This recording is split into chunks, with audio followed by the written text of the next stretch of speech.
Assalamualaikum warahmatullahi wabarakatuh. Langsung aja sesuai dengan channel YouTube yang udah tertera, kita di sini mau sharing-sharing dan cerita soal sejarah tradisi lembaga pendidikan Islam di masa periode klasik hingga saat ini tuh seperti apa.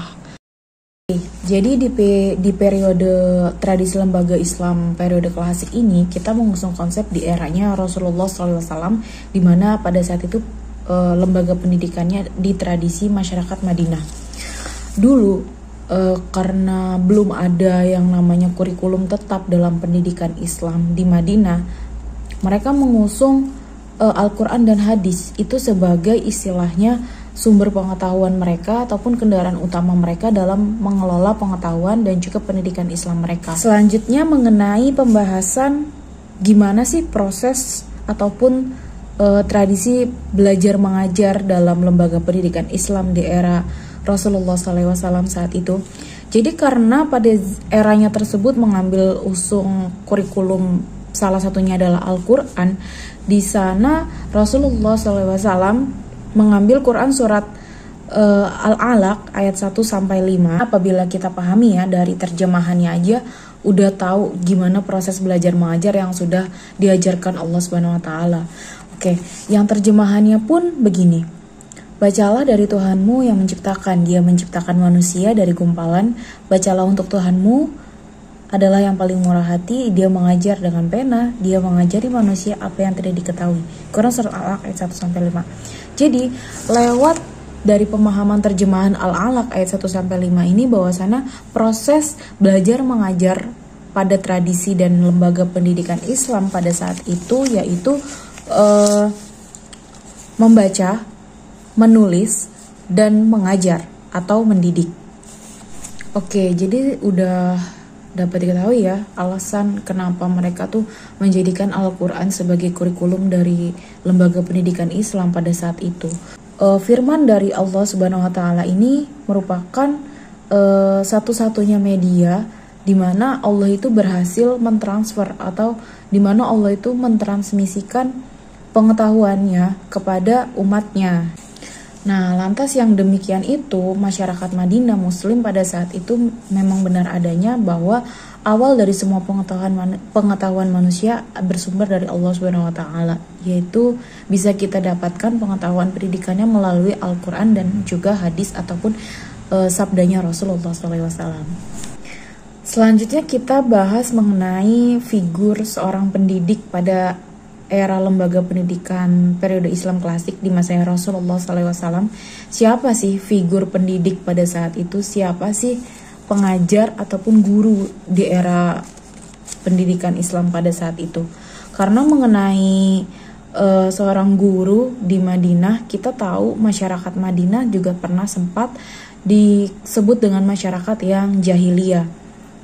Nah, Nabi itu sebenarnya juga menghargai yang ada menghargai pendidikan. Namun literasi di antara komunitas muslim Madinah pada saat itu tuh masih benar-benar rendah dan sangat rendah. Makanya seorang figur pendidik ataupun pengajar di lembaga pendidikan Islam pada saat itu sendiri adalah Rasulullah SAW, yaitu Nabi Muhammad SAW itu sendiri. Nah, selanjutnya adalah mengenai tempat belajarnya, karena mereka belum menciptakan sebuah madrasah ataupun sekolah. Bagaimana mereka bisa mendirikan sekolah sedangkan gurunya aja hanya Rasulullah SAW, gurunya aja cuma satu orang doang. Karena mereka belum mendirikan madrasah, maka Rasulullah SAW ini melancarkan lembaga pendidikan Islamnya melalui tempat belajarnya adalah masjid, ataupun bisa kita kenal ya Masjid Nabawi. Nah, itu adalah salah satu tempat yang pernah dijadikan Rasulullah SAW sebagai untuk belajar mengajar masyarakat ataupun komunitas muslim Madinah saat itu.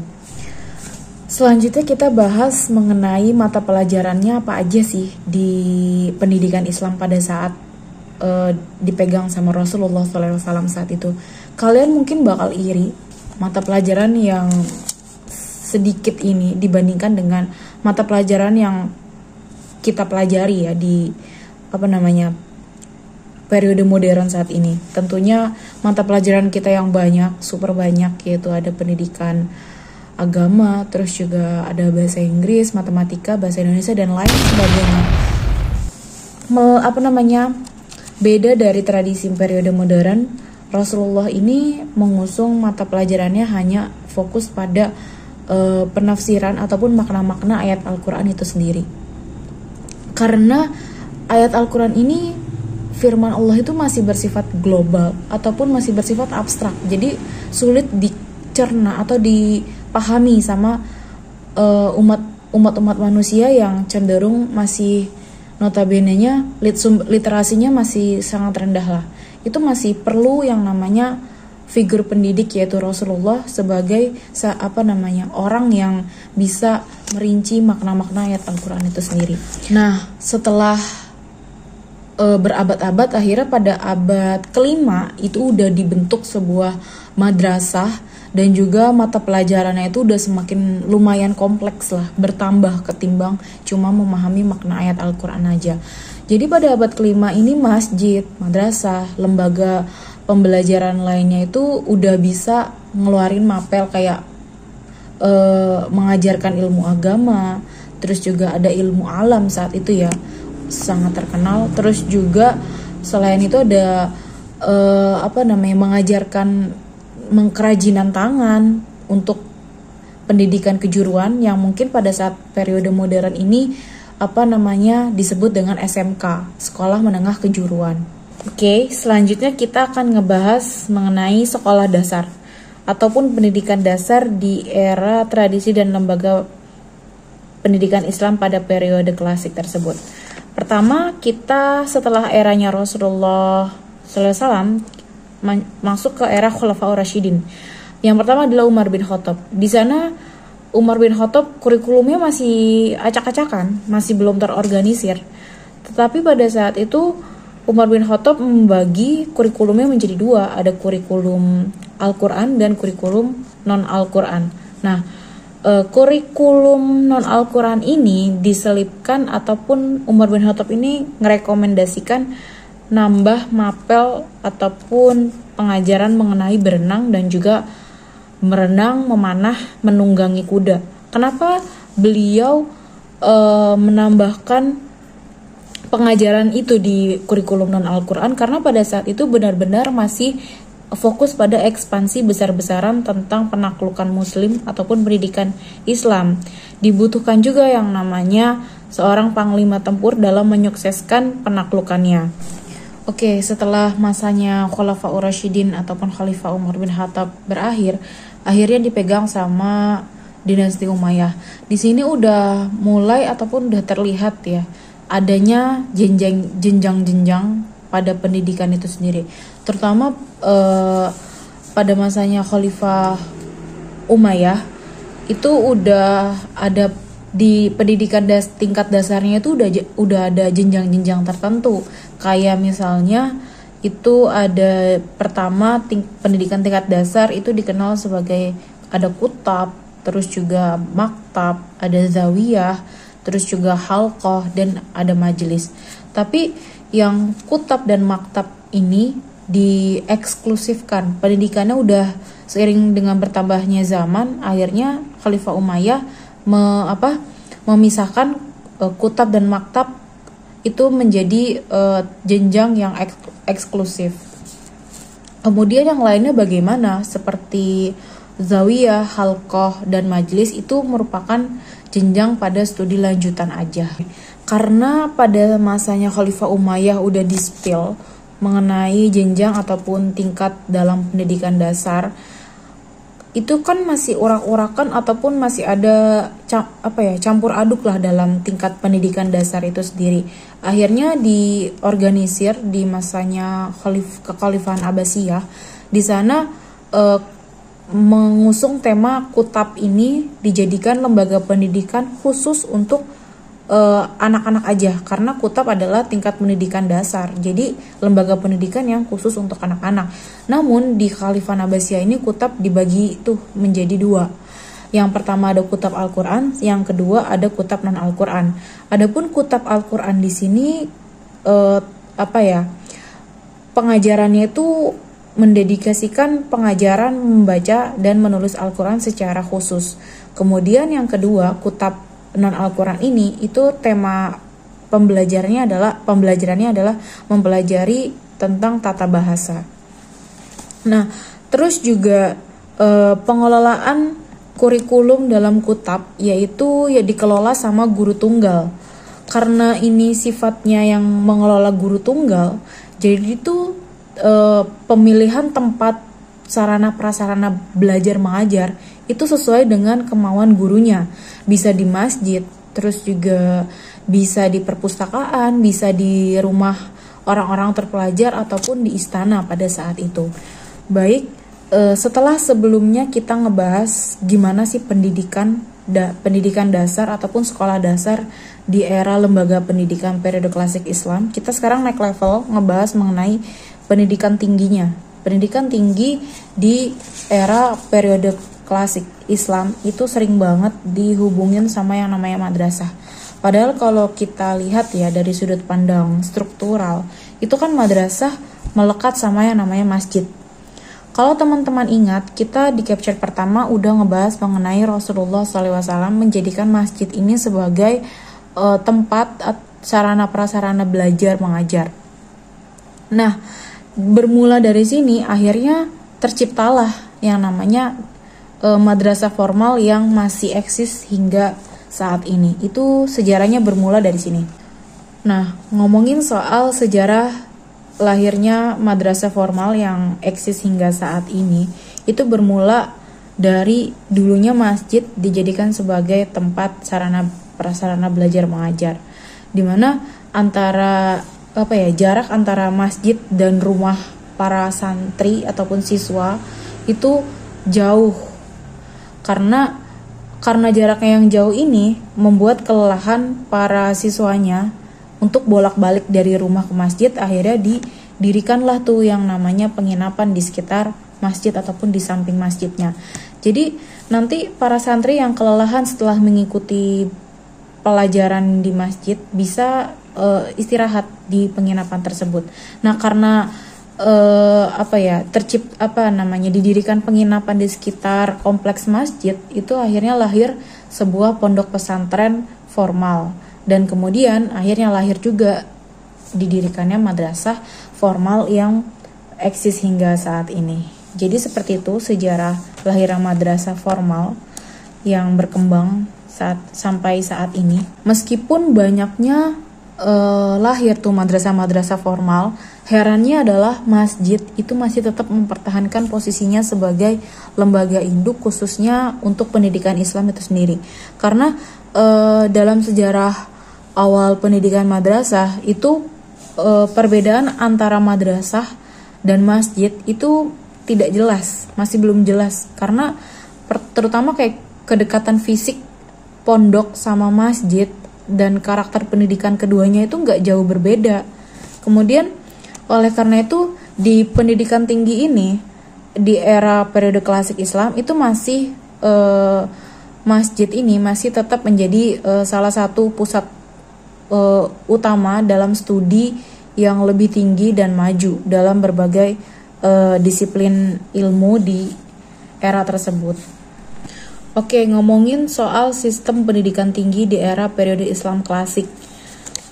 Di sebelumnya, Khalifah Umar bin Khattab itu kan membagi jenjang-jenjang tingkat pendidikan, di mana tingkat pendidikan studi lanjutannya ada majelis halaqah sama zawiyah. Nah, ini menjadi jenjang pendidikan tinggi.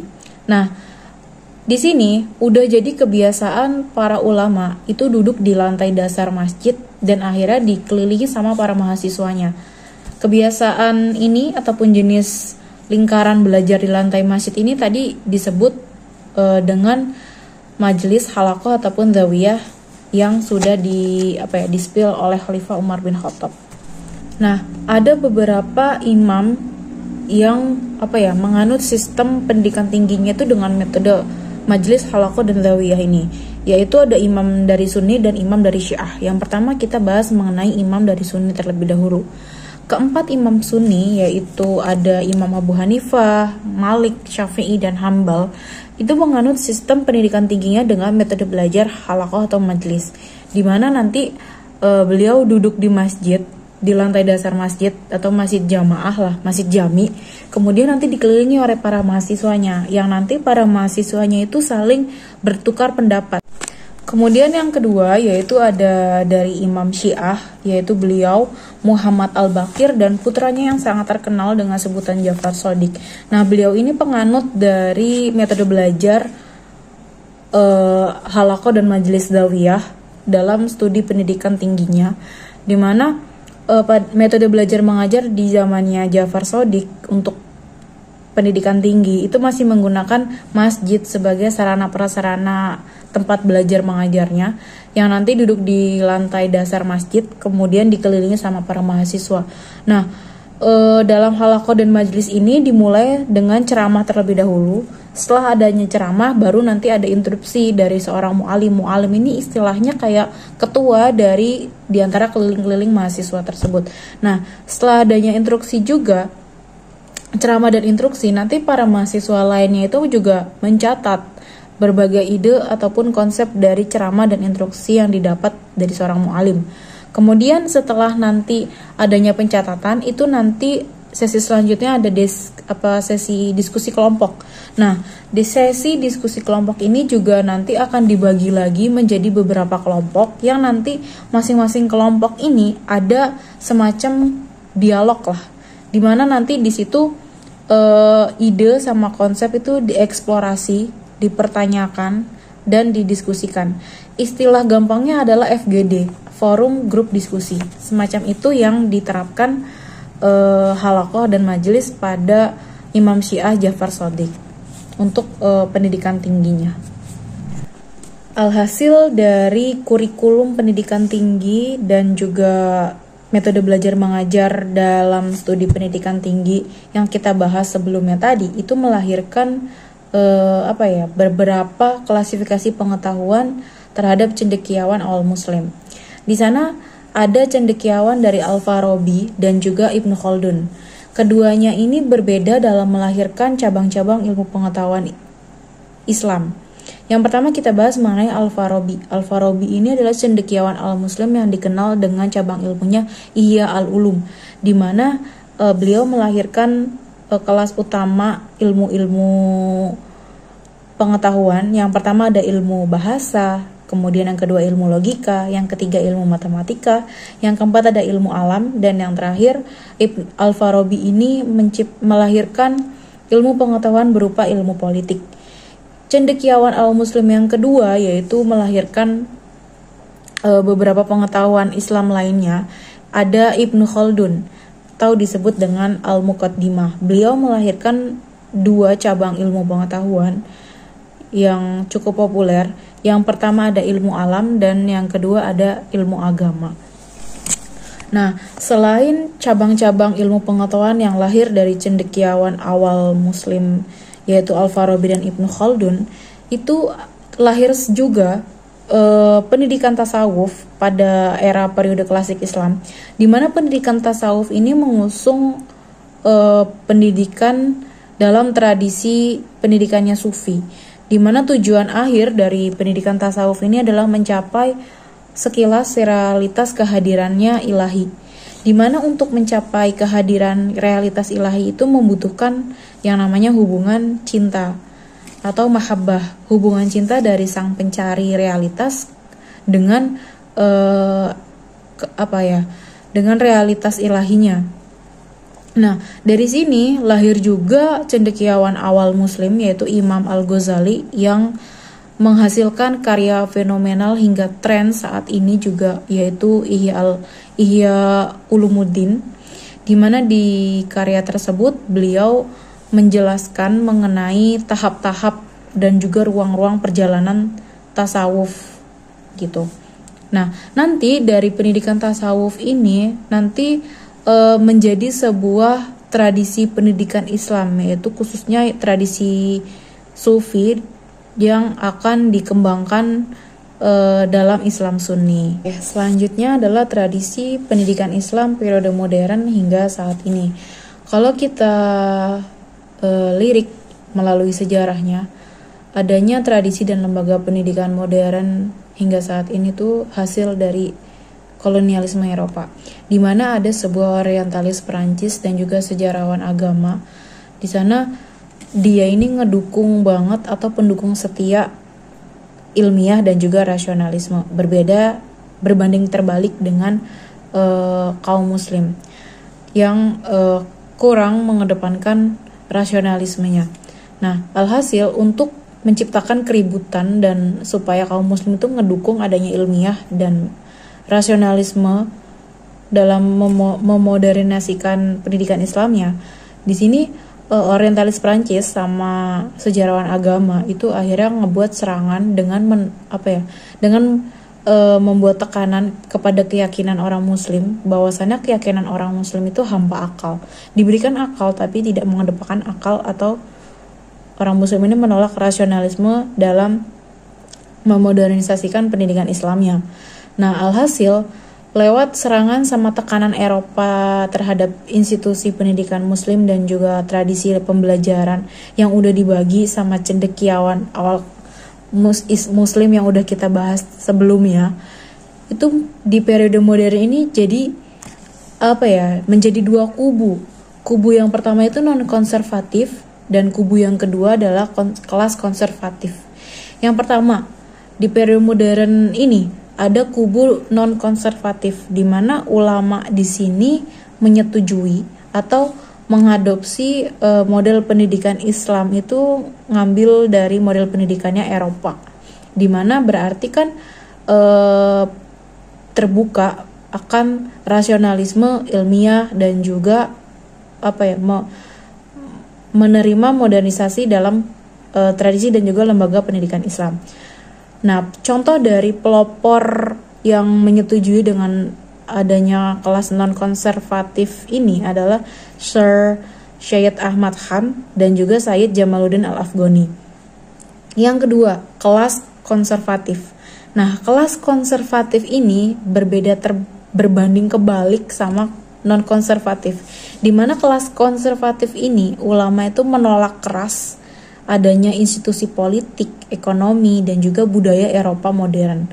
Jadi berarti kelas konservatif ini menolak adanya modernisasi dalam pendidikan Islam.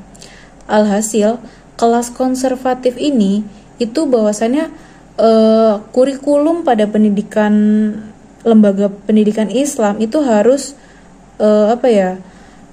balik ke periode awal Islam yang sempat kita bahas, yaitu pada Al-Quran dan hadis saja, menolak adanya modernisasi ataupun menolak adanya pengaruh sistem pendidikan Eropa.